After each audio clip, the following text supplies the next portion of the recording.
a tristeza segundo Deus. Quando nós lemos esse texto de 2 Coríntios, capítulo 7, versículos de 8 a 10, as pessoas muitas vezes falam, olha, isso é horrível, Deus produzindo tristeza no coração do homem. Será que isso é realmente ruim para o homem? Será que isso vem trazer realmente um pesar sem nenhum fundamento para o homem? Eu quero ler o texto, diz a palavra do Senhor. Portanto, ainda que vos tenha contristado com a carta, não me arrependo. Embora já me tenha arrependido, vejo que aquela carta vos contristou por breve tempo. Agora, me alegro não porque fostes contristados, mas porque fostes contristados para arrependimento, pois fostes contristados segundo Deus, para que, de nossa parte, nenhum dano sofresseis. Porque a tristeza segundo Deus produz arrependimento para a salvação, que a ninguém traz pesar, mas a tristeza do mundo produz morte. Interessante que muitas vezes as mensagens das igrejas evangélicas hoje, elas dizem que querem levar você a uma vitória. Você vem 7 quartas-feiras e você vai receber uma vitória. Você vem 7 sextas-feiras e você vai receber uma vitória. Eu não vejo nenhuma explicação para que isso ocorra segundo a palavra de Deus. A palavra de Deus diz que nós devemos pregar o Evangelho. Quando Jesus iniciou seu ministério, depois de ficar 40 dias no deserto, ele pregou uma mensagem, arrependimento. Arrependei-vos e credes no Senhor.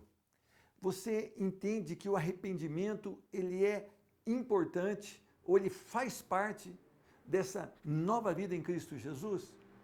Quando Paulo escreve essa carta, a princípio ele se achou muito duro e ele até se entristeceu, talvez pensando que essa carta fosse tão dura que pudesse afastar as pessoas e ele não mais pudesse ter esses ouvintes, essas pessoas para que ele pregasse o Evangelho da Graça. Mas logo ele se alegra, não porque as pessoas ficaram entristecidas com a carta, mas porque essa tristeza produziu arrependimento, porque foram entristecidos segundo Deus. É muito difícil as pessoas entenderem, é quase impossível as pessoas entenderem, porque só pelo Espírito Santo de Deus nós podemos entender que nós somos entristecidos para voltarmos para o Senhor, para realmente nos conhecer um pouco mais e olhar para dentro de nós numa análise bem profunda. Quando a palavra diz tristeza segundo Deus, ela quer dizer que o Espírito Santo nos traz o conhecimento de quem realmente nós somos, da situação em que nós estamos vivendo, e nós podemos ver com clareza que nós somos perdidos, depravados, imorais, até que Deus toque o nosso coração com seu poderoso e amoroso Espírito Santo. Meu irmão, não há salvação que não venha de Deus para o homem. O homem não pode salvar-se, o homem não pode produzir a salvação. O homem precisa depender de Deus para que a salvação ocorra nele. É a fé que vem pela palavra, por ouvir a pregação da palavra, que traz ao homem um quebrantamento, um entristecimento com a situação que ele vive. Muitas vezes as pessoas se acham boas, produtivas para Deus. As pessoas vêm a um culto e saem da mesma maneira como entraram. As pessoas vivem de segunda a sábado como se nunca houvesse ouvido falar de Deus. E depois domingo elas entram num tempo de adoração com a cabeça dobrada, com uma Bíblia debaixo do braço, com uma roupa mais adequada, e na segunda-feira, elas voltam a praticar todas as coisas. Elas não se arrependeram. Elas não viveram ainda um arrependimento segundo Deus. A palavra do Senhor então está dizendo aqui, quando o Espírito Santo revela qual o estado que você vive, qual a miséria que você vive, como está realmente o seu coração, você pode enxergar que você tem dado passos errados, passos totalmente diferentes daquilo que Deus espera. E há um quebrantamento na sua vida, e esse quebrantamento é para a salvação. Meus irmãos, não há como obter a salvação sem que primeiro o Espírito Santo quebrante o seu coração. para que você possa entender que Deus é puro, é santo, é perfeito, é maravilhoso e você é um caído. Você precisa desse quebrantamento. Você precisa dessa contrição em Cristo Jesus. É interessante que a palavra de Deus, ela também mostra que esse arrependimento que é produzido pelo Espírito Santo te leva ao lugar que Deus quer que você esteja, totalmente dependente dele. Quando você se colocar literalmente de joelhos, mas com o coração também quebrantado, você então vai implorar para que Deus venha governar sobre a sua vida.